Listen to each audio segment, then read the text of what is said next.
First and foremost, my heart goes out to all the victims of Hurricane Helene and all of the aid workers who are currently helping deliver recovery to the area.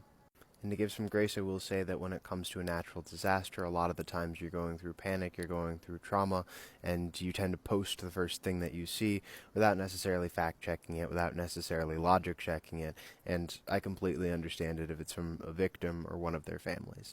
But if you're using this moment to try to talk about Ukraine and to try to talk about the amount of money that we've spent on Ukraine and complaining that that money was not allocated to FEMA, then I suggest you get a better knowledge of how our congressional processes work and really how governmental spending works.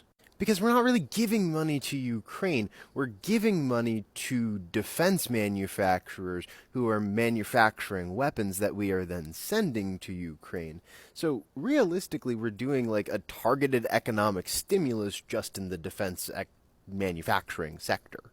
And I'm not necessarily in favor of that, but economically it does have a stimulative effect, and you can't really deny that. You also have to remember that Congress sets the levels of funding for FEMA because FEMA comes out of the federal budget. So if you're disappointed with FEMA funding, then you have to take that up with your local congressman. Don't try to take that up with the president, and don't try to take that up with a foreign country that isn't even taking our tax dollars, that's just taking the weapons that we already make. It's not the president's fault, it's not the administration's fault, it's not FEMA's fault.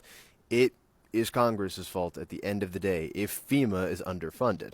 But FEMA, critically, is not underfunded. The White House and the administration are, by most credible reports, doing a top-notch job, especially with the governors who preemptively requested aid.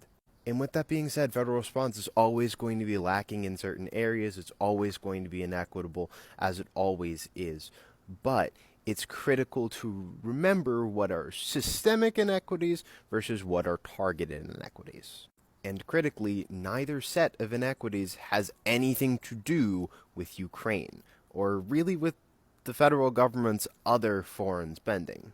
So please, focus on your community, focus on calling out injustice wherever you can see it, focus on getting as much aid as you can to the victims of Hurricane Helene.